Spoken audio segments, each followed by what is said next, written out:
Assalamualaikum warahmatullahi wabarakatuh dan salam sejahtera. Saya Muhammad Arsyad Al-Hafiz bin Ramli, nombor metrik 282274. Tajuk: Penghinaan kepada institusi beraja dan Yang di-Pertuan Agong di media sosial. Pertama adalah pengenalan. Pemerintahan sistem raja berperlembagaan dan negara demokratik masih menjadi amalan di negara Malaysia. Ketua negara ialah raja, manakala perlembagaan ialah undang-undang tertinggi negara. Di dalam Perlembagaan Persekutuan Bahagian 2 adalah mengenai kebebasan asasi dan secara khusus dalam perkara 10-1-A mengatakan setiap warga negara mempunyai hak untuk kebebasan bercakap dan menyuarakan pendapat. Dalam erti kata lain, hak kebebasan untuk bersuara. Pada masa kini, media sosial merupakan wacana penting kepada masyarakat dalam menjalani kehidupan sosial, saling berkomunikasi secara global.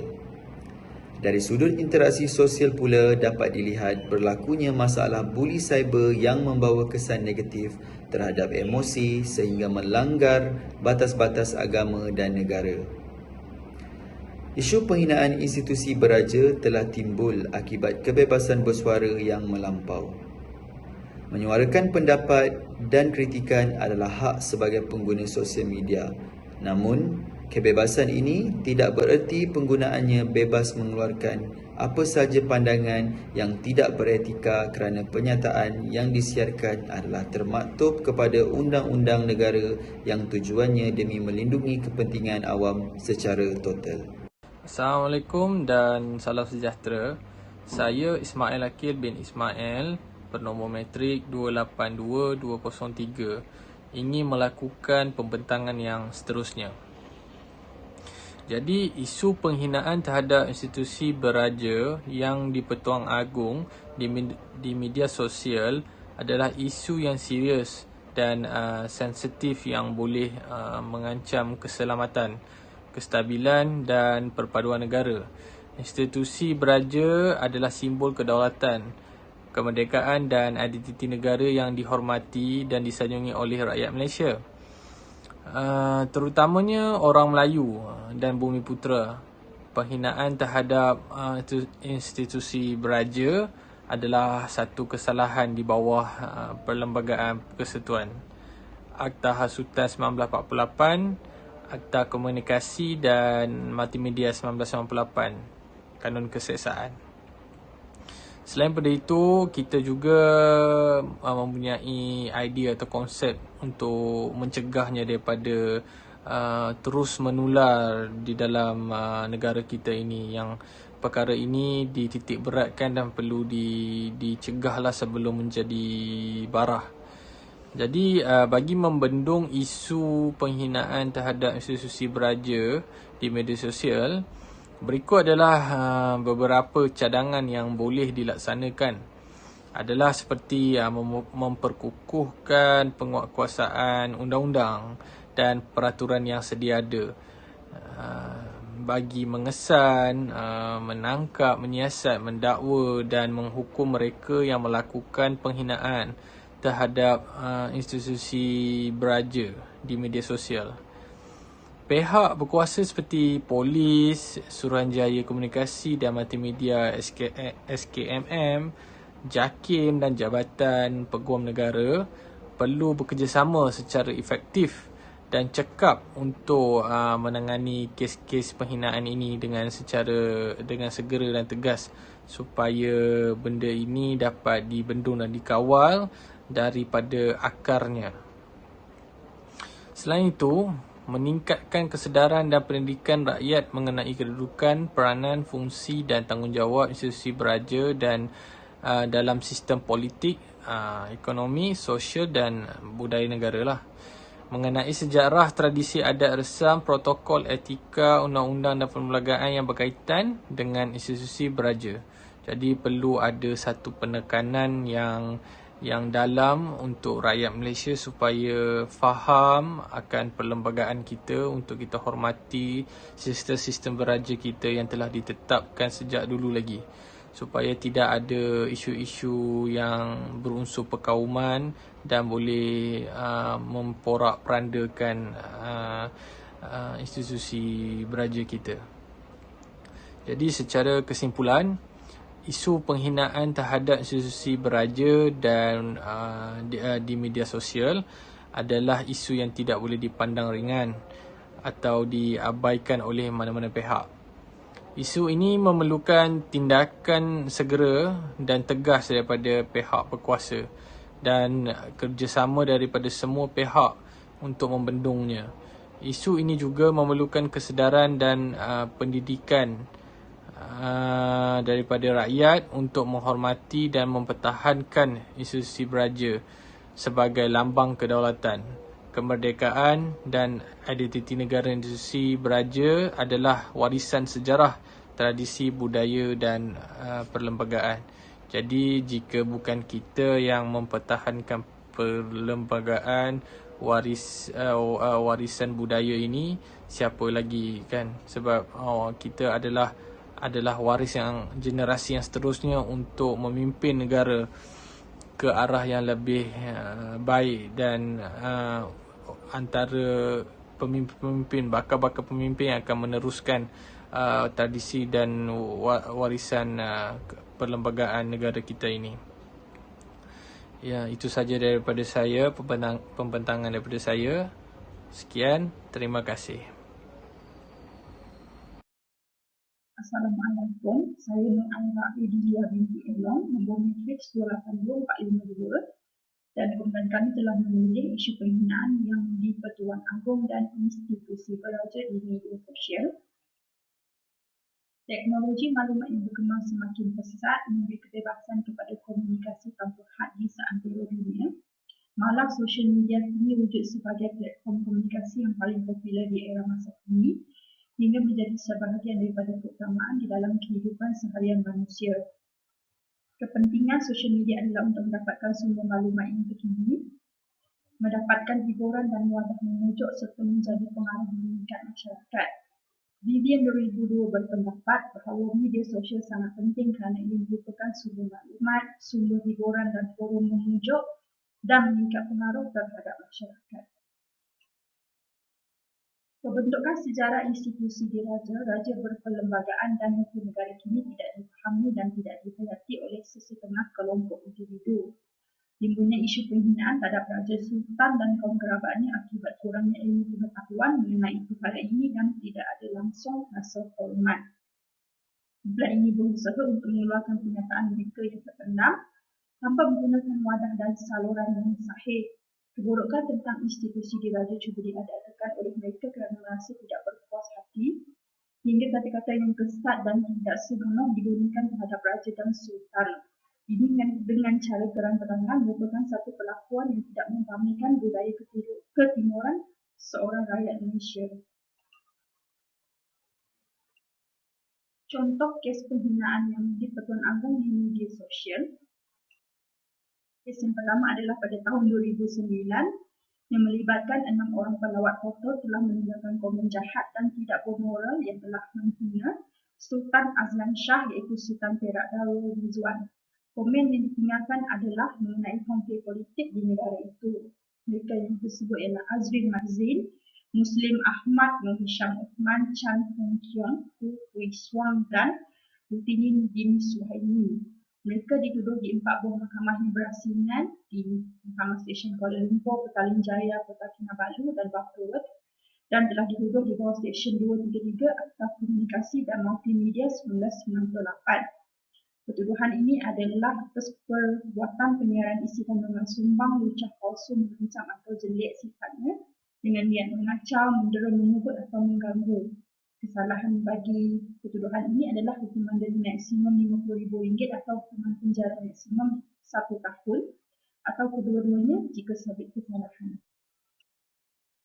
Kes kedua yang berlaku adalah pada tahun 2011 melalui Facebook. Seorang penuntut Universiti Malaysia Terengganu melalui laporan bernama telah didakwa atas kesalahan menghina lagu negaraku di laman Facebook Dan penuntut ini juga di laman Facebook ini sendiri telah mengubah lirik lagu Negaraku menjadi Raja dan juga Perdana Menteri.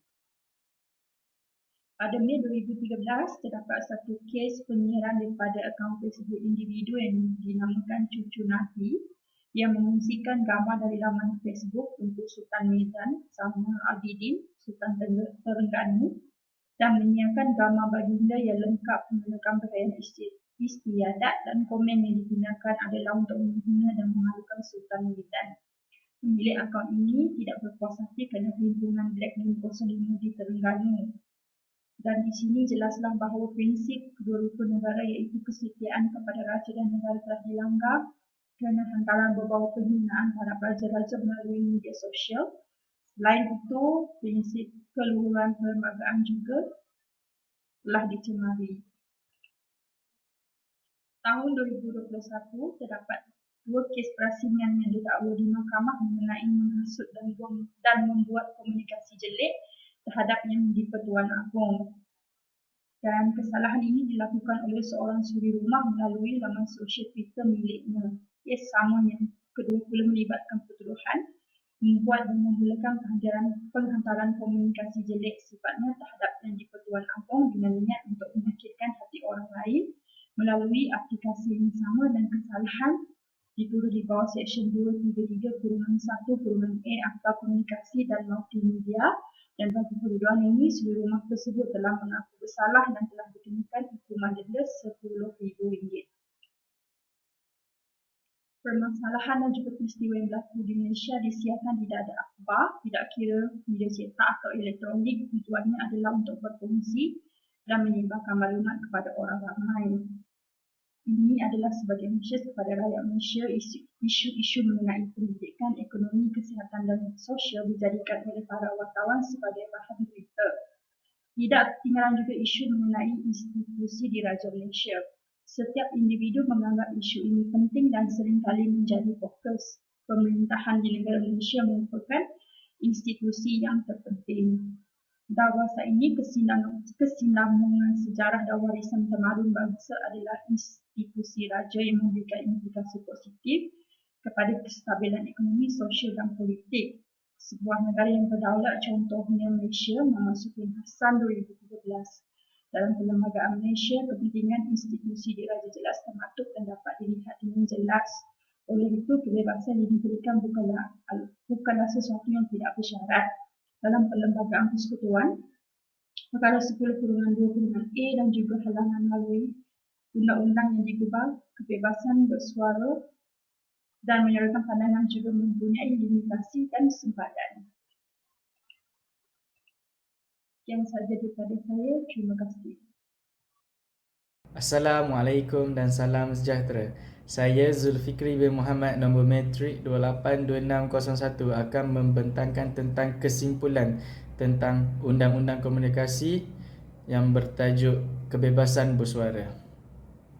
Secara kesimpulannya, kebebasan bersuara adalah hak asasi manusia yang penting di banyak negara demokrasi, termasuk hak untuk menyatakan pendapat, mengkritik atau memberi pandangan dan menyatakan idea dengan bebas.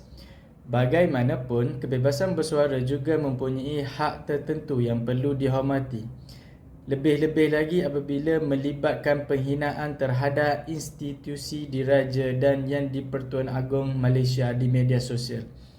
Di kebanyakan negara, penghinaan institusi diraja atau ketua negara adalah menyalahi undang-undang dan juga merupakan salah satu jenayah berat yang boleh diambil tindakan undang-undang terhadap pelaku yang membuat penghinaan ataupun mencetuskan keadaan tidak harmoni di dalam kalangan masyarakat maupun dan juga negara.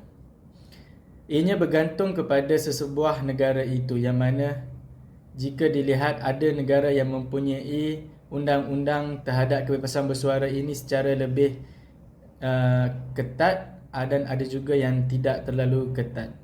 Ianya bergantung kepada struktur sebuah negara itu sendiri. Hak kebebasan bersuara ditentukan oleh undang-undang dan peraturan yang berkuat kuasa di negara ini. Sebagai contoh, setengah negara mempunyai undang-undang mengenai undang-undang fitnah atau penghinaan terhadap ketua negara yang melindungi institusi raja dan ketua negara daripada serangan yang tidak dapat dibuktikan maupun fitnah. Penghinaan yang dibuat di media sosial juga boleh dianggap melanggar undang-undang seperti yang dinyatakan sebelum ini. Kebebasan bersuara bukan tanpa had. Batasan yang dikenakan melalui undang-undang dan peraturan mungkin berbeza-beza bergantung kepada negara. Sebagai contoh, fitnah, penghinaan atau ancaman keganasan tidak dianggap kebebasan bersuara dan mungkin dilarang di sesetengah sebuah negara. Hal ini demikian kerana perbezaan undang-undang di sesetengah negara yang tidak sama terhadap undang-undang hak kebebasan bersuara ini. Kebebasan bersuara ini haruslah dipakai ataupun dimanfaatkan oleh masyarakat kita sendiri sebagai satu kelebihan di dalam sebuah negara demokrasi. Kita haruslah bijak menggunakan platform maupun media sosial ataupun pandangan suara kita bagi menyuarakan pendapat dan juga ketidakpuasan hati kita secara betul di platform yang digunakan. Janganlah kita menyebarkan atau memberi fitnah kepada berita-berita maupun individu yang tidak pasti. Jika kebenaran suatu berita boleh didapati di media sosial dengan senang sekarang. Seterusnya, di samping itu jika seseorang melanggar undang-undang dengan melakukan penghinaan terhadap institusi diraja atau yang di-Bertuan Agong di media sosial, mereka boleh menghadapi undang-undang seperti tindakan undang-undang, denda, penjara bergantung kepada jenis kesalahan yang dilakukan. Secara kesimpulannya,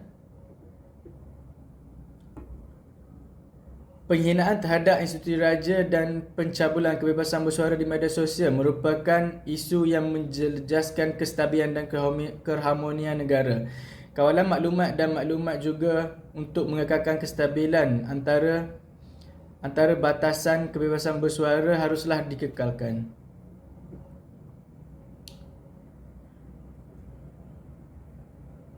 Kesimpulannya, kebebasan bersuara merupakan hak asasi manusia yang penting dalam era digital ini. Walau bagaimanapun, Malaysia sudah mempunyai undang-undang yang bertujuan untuk melindungi kebebasan ini.